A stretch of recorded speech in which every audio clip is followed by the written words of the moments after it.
I am Mia, a woman in my 50s who lives alone. My beloved husband passed away a few years ago from a heart attack, and my son has since gotten married and lives elsewhere. It's not that I ever wanted my son to live with me, but I can't deny that I feel lonely. The reason I didn't want him to live with me is because my own mother experienced harassment, making me realize that the conflict between mother-in-law and daughter-in-law can be complicated.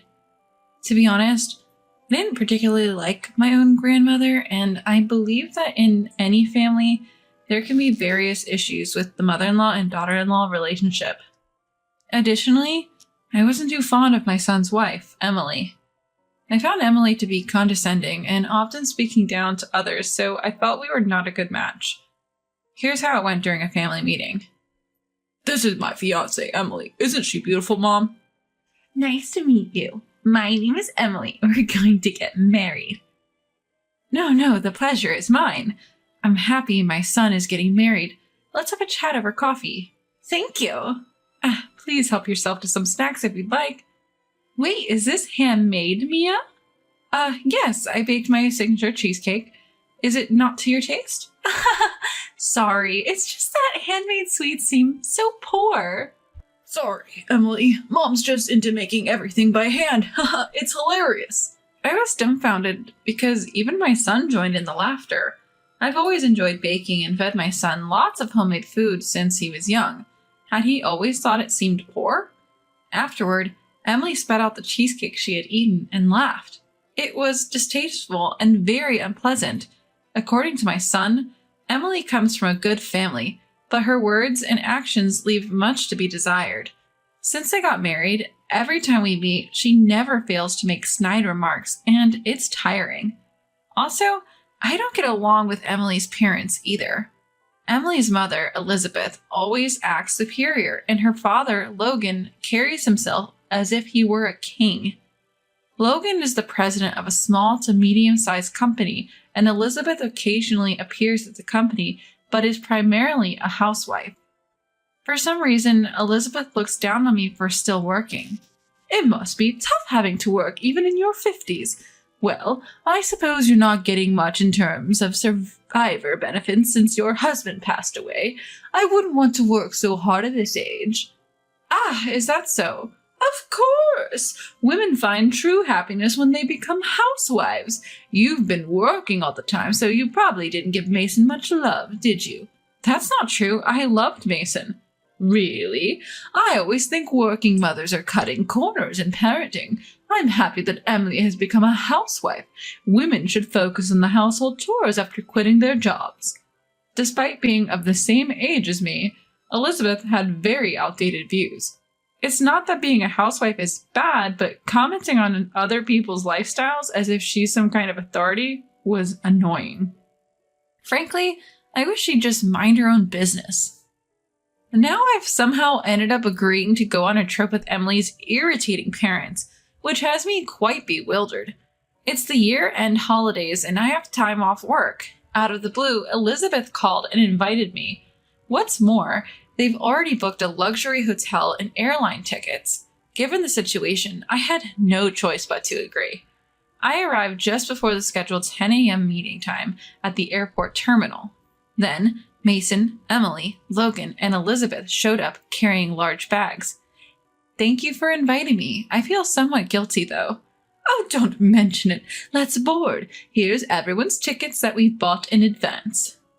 Mom, you're so organized. Sorry, Mia. I don't have a ticket for you. What? I forgot to buy your airplane ticket, so you'll have to get there by boat. It'll take 10 hours. Wait, what? Mom, taking a boat is hilarious. It suits you. We'll wait for you in Los Angeles. Well, that's how it is. Take your time getting there. Sure, but are you guys really okay with this? Huh? I'm fine, but are you sure you want to leave me behind? What are you talking about? We won't have any issues. Just be aware, if your back hurts from the boat ride, it's not our problem.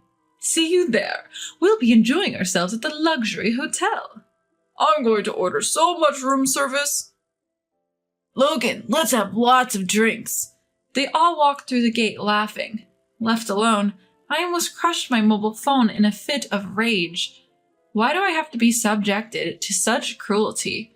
I thought coming here would be a chance to get along well with everyone, but this makes me look like a complete fool. No, I must have actually been a fool to fall for this. Logan and Elizabeth must have been plotting to bully me and excluding me from the start. I'll definitely get back at them. I won't forgive them. Just watch. I'll make sure they can't fight back. Muttering to myself as I left the station, I must have looked like a scary old lady to those around me. My face at the time must have been filled with anger. When I got home, I opened my mobile phone. I finished my work quickly and closed it, then took a short nap. When I woke up, there were a ton of WhatsApp notifications on my phone. Curious, I checked them and found they were from Elizabeth. Since I turn off notifications when I sleep, I didn't notice. When I made a WhatsApp call, an infuriated Elizabeth answered. How dare you do that to me? What are you talking about? Don't play dumb. You uploaded that conversation on a video site, didn't you? Ah, you mean the short video? It's going viral. It's even creating a buzz on major forums now. What did you just say? There's even a thread called Evil Witch Aunt, and it's already up to part 10. Where do I come off as an evil witch aunt? I'm a classy and refined lady. Don't underestimate me. Oh, you weren't aware that you're mean? That's a serious issue. Don't you think you can make a fool of me? Because of you, I've been bombarded with messages from friends who saw that video, and it's ruining my vacation mood. Is that so? But the one at fault is you, Elizabeth. I just uploaded the audio. I didn't record it illegally or anything. What are you saying? You are the real evil witch aunt. You must be doing this out of jealousy because you're not as wealthy as I am. You're envious of everything about me, aren't you? Not envious at all. After all, Elizabeth, you're being deceived by Logan. My late husband really cherished me. But Logan has someone more important than you, Elizabeth. What? His affair partner. What are you saying? The real reason you went on that trip was so Logan could secretly meet a local woman there. Upon hearing that, Elizabeth was lost for words. The truth is, Logan was seeing a woman at the vacation destination. I knew this because the woman had posted a video with Logan on the video site that I frequent as a hobby. The woman he was cheating with appeared to be in her late 20s, not much different in age from his daughter, Emily. It's quite disgusting to have such a relationship with a woman not much older than one's own daughter. I couldn't post anything too explicit since that would lead to account suspension, but they were doing what lovers do, looking happy together. The linked blog was filled with diary entries detailing what she and Logan did, described explicitly. It seems like this woman is currently writing a blog post. She's probably posting it from her mobile phone. I'll send you the link. Wait. Go ahead. Read it. What is this? Oh, no! Elizabeth probably read a few lines. She was screaming quite loudly. I wish she'd stop because she was going to ruin my ears with that screaming. Apparently, Logan had told her he was going for a little walk alone, but actually went to meet that woman. Then it seemed that Logan returned to the room while the call was still connected. Oh, what a wonderful view I just took in. Where were you? Just took a walk around the area. Did you want to come along, Elizabeth? Don't lie. What's this diary? You were with the woman who wrote this diary, weren't you? What is the meaning of this? Why is your affair partner here? Well, it's a local thing, look, I met her when I was here on business. We had some drinks and got friendly, but I didn't do anything sketchy. What? This diary talks about all sorts of things you did together, you pervert. But Mason did the same. What? Wait, Logan? Mason was at the bar with me, drinking and hitting on other women. After that, we both went to that sort of place. What did you just say? Mason, what is the meaning of this? Emily, calm down. I didn't do anything. I was just drinking with a woman, that's all. I won't let Mason be the only one to pretend he's innocent. I'm taking you down with me. That's terrible. Why am I being dragged into this? I'm your son-in-law. Defend me! Shut up. All of this is your mother's fault. That's awful. And here I thought we got along so well. In fact, Mason's workplace has a business relationship with Logan's company. That's why they often went out for drinks together. Although the relationship of in-laws and business partners may be unusual, it seems they've been getting along well. At one point, Logan's company and Mason's company ran into some trouble and had to go apologize to a client.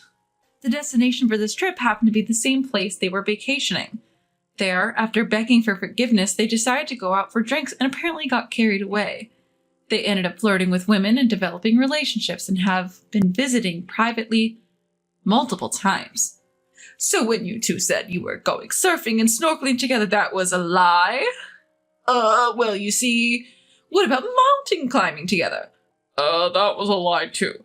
That's terrible. This is too much. I can't believe it. See, I didn't do anything. You did. I know what you did. This and that. Please don't spill it. Mason is neither an adopted son-in-law nor anything like that, but it seems he was fond of Logan. It's outrageous that both of them had been going there to meet women and have a good time repeatedly. I knew Logan was cheating, so I kept that knowledge as a trump card to use against him someday. But I was shocked to find out my son was doing the same thing. What on earth are they doing, even when they go to Los Angeles? Saying it's a family vacation, but actually meeting up with mistresses? The thought makes me nauseous. Realizing I've been made a fool of by these people, I felt pathetic. Then Elizabeth started yelling on the phone again. This mess is your fault. Mia, apologize. No, I won't apologize. What? You're just poor and jealous of me.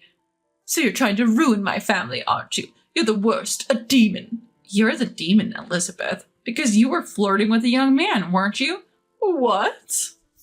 An employee of my company said you approached him and made him uncomfortable. Wait, your company's employee? Yes, I'm the CEO. You've heard of XX Foods, right? You thought I was just a part-timer there, but actually, I run the place. What? The famous XX Foods? Yes, I worked my way up and became the CEO. You're even more of a high society person than I am. Yes, that's right. I'm not struggling at all, and certainly don't envy you, especially after what you did to my employee. I didn't do anything. I just spoke to him because he was cleaning the front entrance. He said you made him uncomfortable. I hesitate to say it, but what you did was totally inappropriate. Oh my God. In my company, we have a cleaning duty rostered, and it appears you specifically showed up when that man was on duty and made physical contact with him. As a result, he's now afraid to come to work and is on leave. What will you do if you're sued? His spouse and parents seem quite upset as well. Stop it, please. I'll apologize. I swear I won't do it again. It's not up to me to forgive you. That's for my male employee to decide. Elizabeth used to jog past our company building. At that time, she noticed Alexander, a young, handsome man on cleaning duty, and started behaving inappropriately towards him. Alexander was nervous because Elizabeth always approached him on his Monday cleaning duty. It seemed like he was holding back because the other person was a woman. He felt he couldn't be too confrontational, worried that if he didn't anything, he might be the one getting sued. However, as Elizabeth became more brazen, things started to escalate, pushing them to the brink emotionally. And so they fell ill and are currently on leave from work. When Alexander said he was taking time off work, I initially thought it was due to job-related stress. But then I received an email from Alexander with photos, explaining that he was being harassed by this woman. Seeing that, I decided to corner this demonic Elizabeth completely. I can forgive her making a fool out of me, but causing stress to my employees is unacceptable. Alexander is a young man, not much different in age from my son or daughter-in-law. Thinking about how Elizabeth was targeting someone so young made me feel utterly disgusted. With Alexander's consent, I forwarded those photos in the story to Logan's WhatsApp. It turned out to be a miserable situation. A battlefield unfolded on the other end of the phone again. Hey, what do you think you're doing? How dare you go after a younger man? But it wasn't just me doing it. He had nothing to do with it. Shut up. You're just a creepy old stalker. I'm divorcing you. What? You've been having an affair too. You owe me hundreds of thousands of dollars in alimony. Silence, I'm not giving you a dime. I don't need you either. Wait, Emily! Never call me by my name again. It appears a big argument broke out at a luxury hotel in Los Angeles. After that, Logan and Elizabeth got divorced. Well, Logan was the one who had an affair, so Elizabeth received alimony, but she had to pay the same damages when Alexander sued her for harassment. So it's like she just passed along the alimony she received from Logan. Afterwards, Elizabeth told me she needed work and asked if I could hire her, but I refused. I don't need someone who causes such problems. My son also divorced Emily, and it turns out she's pregnant, so they're having issues. My son is an idiot too, and I've lost the will to help him. I wonder where I went wrong in raising him, but I keep telling myself he's an adult, and it's not solely my fault. Now that I've had my revenge, I plan to work even harder as a president from now on.